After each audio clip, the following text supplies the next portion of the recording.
Motor vehicle भी एक बहुत बड़ी समस्या है। मोटर व्हीकल जो है उसका इंश्योरेंस आप कराते हैं, रोड पे चलते हैं, कहीं कुछ खरोंच आती है तो वही तमाशा शुरू होता है कि हम कहाँ जाएं, कहाँ फ़ोटो खिंचवाएं, कैसे कंप्लेन करें। लेकिन अंदर की क्या पूरी बात है ये भी हम बीमा लोकपाल में आज बैठे हैं और जो मोटर व्हीकल इंश्योरेंस देखते हैं उन्हीं से ही जानेंगे। क्या नाम है सर? सुशील बिरला। सुशील जी, आपके सामने किस तरीके की समस्याएं आती हैं मोटर व्हीकल में? मोटर व्हीकल इंश्योरेंस के तहत दो ही तरह के खास करके आते हैं जो हमारे यहाँ, जो गाड़ियाँ एक दूसरे से भिड़ जाती हैं वो, और दूसरा चोरी हो जाने पे वो, और तीसरा जो है कि किसी आगजनी के केस वगैरह में गाड़ी का जो दुर्घटना जो हो जाता है, नुकसान इससे रिलेटेड है। तो ये तीन, उसमें भी मान लीजिए आज देश में जो सरकारी भी 3-4 कंपनियां हैं, पहले से प्राइवेट भी आ गई हैं मोटर व्हीकल इंश्योरेंस में, तो ऐसे क्लेम आते हैं आपके पास कि बीमा कंपनियों ने मना किया हो कि नहीं इसका हम नहीं देंगे, तो फिर पॉलिसी की कुछ अपने शर्तें हैं, जैसे शर्तों के तहत में वो अपना मना करते हैं। जैसे मान लीजिए किसी पॉलिसी के शर्तों का अनुपालन बीमा धारक के द्वारा नहीं किया गया है तो वहाँ पे वो आउटराइटली मना कर सकते हैं कि ये हम, चूँकि आपने पॉलिसी के शर्तों का पालन नहीं किया है, हम वहाँ वो जो भुगतान है वो नहीं कर सकते हैं, चूँकि ये कॉन्ट्रैक्ट के तहत है दोनों के बीच में। और कुछ इस तरह की हैं जहाँ पे गाड़ी में जो दुर्घटनाएं होती हैं उसका जो आकलन होता है, जो क्षति आकलन होता है, उसमें कुछ कमोबेशी को लेकर के जो थोड़ी दुविधा रहती है, गाड़ी में इतना मिलना चाहिए, क्योंकि ये इसका निर्धारण किसी IRDA के लाइसेंस शुदा व्यक्ति जो रहते हैं, जिनको सर्वेयर कहा जाता है, वो इसका निर्धारण करते हैं। तो उसमें भी कुछ संभावनाएं रहती हैं, उसके तहत भी कुछ अगर विषमताएं जो रहती हैं तो वो बीमा लोकपाल में उसको यहाँ पे उस तरह के केसेस को वो यहाँ पे अपने। सर आपने अभी एक बात कही कि आगजनी वाली जो घटना होती है उसमें भी तो हमने देखा 1-2 मामले मेरे सामने भी आए हैं कि किसी दिन मान लिया अचानक देश में या राज्य में हड़ताल मच जाती है, हड़ताल घोषित हो जाती है और ट्रकें जो रास्ते में हैं वो खड़ी हो जाती हैं, उसमें तोड़ फोड़ होता है। उस समय कंपनियां मुकरती हैं कि ना हम तो नहीं देंगे, हड़ताल था, ऐसा हमने देखा है। तो क्या वैसे मामले आपके सामने आए? नहीं, अभी तक तो हमारे पास उस तरह के नहीं है। अधिकांशतः यहाँ पे चोरी के मामले खास करके यहाँ ज़्यादा आए हैं बिहार और झारखंड क्षेत्र में, जिसमें कि चूँकि 90 दिनों के अंदर में फाइनल फॉर्म रिपोर्ट जो है वो जमा करने की परिपाटी होनी चाहिए। किसी कारण से इन्वेस्टिगेशन पूरा ना हो पाने सकने में 90 दिन से ज़्यादा लगता है, तो बीमा कंपनी के द्वारा जो मांगा जाना वाला जो प्रपत्र है वो फाइनल फॉर्म रिपोर्ट, और कोर्ट के माध्यम से उस फाइनल फॉर्म रिपोर्ट को नो ऑब्जेक्शन देते हुए एक एक्सेप्टेंस लेटर जो जारी करते हैं, वो अगर समय पर न देने पे अक्सर बीमा कंपनी जो है उसको क्लोज़ कर देते हैं, नॉन सबमिशन ऑफ डॉक्यूमेंट्स बोल करके। तो ये चीज़ ज़्यादातर इस तरह के केस ज़्यादा है, ज़्यादा केस।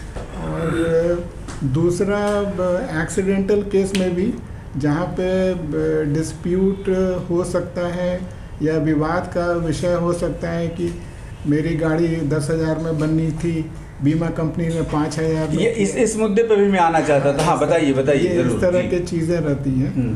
तो इसमें बीमा लोकपाल को ये 2017 इंश्योरेंस ओम्बड्समैन रूल के तहत एक अधिकार प्राप्त है कि किसी एक्सपर्ट को दोबारा निर्धारित करके तय करके उसको दोबारा उसका क्षति का आकलन करवा करके और फिर से वो अपने निर्णय का एक हिस्सा बनाते हुए उसको हम लोग यहाँ से जारी करते हैं। ये पर्सनल एक्सीडेंट बीमा पर भी थोड़ा चर्चा कर लें। जी, ऐसे ही एक मैंडेटरी कवर का प्रोविज़न किया है IRDAI ने हर एक मोटर इंश्योरेंस ओनर को। यानी जब भी आप मोटर गाड़ी खरीदते हैं तो एक कंपल्सरी पर्सनल एक्सीडेंट आपको खरीदना होता है।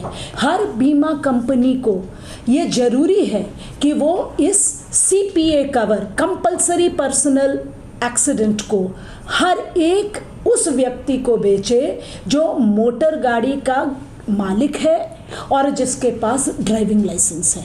यानी अगर वो किसी भी समय अपनी गाड़ी चलाए तो उसके साथ साथ ये व्यक्तिगत दुर्घटना बीमा साथ में चलनी चाहिए। एक व्यक्ति के पास अगर एक से अधिक मोटर गाड़ियां हैं तो उसे बार बार लेने की ज़रूरत नहीं है। वही एक जो CPA है वो सभी गाड़ियों के लिए लगती है और इसका बहुत ही छोटा प्रीमियम होता है, क्योंकि ये हमेशा तो आदमी गाड़ी में बैठा नहीं रहेगा। इस वजह से ये बीमा दे के हम लोग देख रहे हैं यहाँ पे हमारे पास कम से कम 5-7 केसेस तो ज़रूर आए होंगे जिसमें कि हम लोगों ने एडजुडिकेट किया है CPA बीमा में, और ये बहुत ही फ़ायदेमंद है हर उस मालिक के लिए जो गाड़ी चलाता है और गाड़ी का मालिक है। तो मैडम, इस पॉलिसी को तो बीमा कंपनियां जो हैं या जो बाइक बेचने वाले हैं, व्हीकल बेचने वाले हैं, वो जब वो गाड़ी खरीद रहा है उसी समय इसे लागू करा सकते हैं। हमेशा रहता है, हमेशा आपके प्रपोजल फॉर्म में रहता है, हमेशा आपको दिया जाता है। कई बार लोग उस छोटे से प्रीमियम को बचाने के हिसाब से इसको नहीं लेते हैं, लेकिन हम लोगों के यहाँ स्पेशली हमारे जो पब्लिक सेक्टर कंपनीज़ हैं, वो अगर आप विशेष रूप से ये नहीं बता देते कि आपके पास CPA कवर ऑलरेडी है और वो पॉलिसी नंबर नहीं देते, तो वो मानते नहीं हैं, आपको बेच ही देते हैं, क्योंकि ये प्रीमियम इतना छोटा होता है कि उसको बचाने के लिए इस तरह का जोखिम उठाने का कोई मतलब नहीं आता है। तो हमने आपको मोटर व्हीकल इंश्योरेंस के बारे में भी जो जानकारी थी वो बताई आपको, और यदि आपके पास भी कोई ऐसी शिकायत है तो सीधे आप जो है बीमा लोकपाल पटना पहुंच सकते हैं, अपनी शिकायतें दर्ज करा सकते हैं। और निश्चित तौर पर जैसे जैसे चीज़ें आगे बढ़ रही हैं, लोगों को जागरूक करना बहुत ही ज़रूरी होगा। और मैं चलते चलते मैडम से कहना चाहूँगा, मैडम, बीमा लोकपाल शायद दिवस आप लोग अभी मना रही हैं, क्या संदेश देना चाहेंगी बिहार और झारखंड की जनता को? जी, सबसे पहले तो बीमा लोकपाल दिवस वो दिन है जब सरकार ने इस अधिनियम को पारित किया था 1998 में। 11 नवंबर का दिन हम लोग बीमा लोकपाल दिवस के रूप में मनाते हैं। इसमें हमारी प्रचेष्टा ये रहती है से ज़्यादा लोगों को इस विषय में कि इस प्रकार का एक अधिनियम है, इससे एक परिपाटी है, ऐसा एक ऑफिस है जहां बिना किसी शुल्क के, बिना किसी दूसरे व्यक्ति के मदद के और बिना किसी हिचक के ग्राहक अपने सारे कागजात लेके अपनी शिकायत दर्ज कर सकता है, अपना जो मामला है वो खुद लड़ सकता है, और हम लोग उनकी शिकायतों का अवलोकन करते हैं, विश्लेषण करते हैं और निर्णय भी करते हैं। तो ये परिपाटी है, इसके विषय में जानकारी देना सबसे पहली बात है। इसलिए कोई भी ग्राहक बीमा की किसी सेवा को व्यक्तिगत रूप में जब लिया हो, कोई कंपनी नहीं, तो वो हमारे पास आ सकते हैं। हमारा कार्यालय ललित भवन में बड़ा ही आसान है हमारे पास पहुंचना।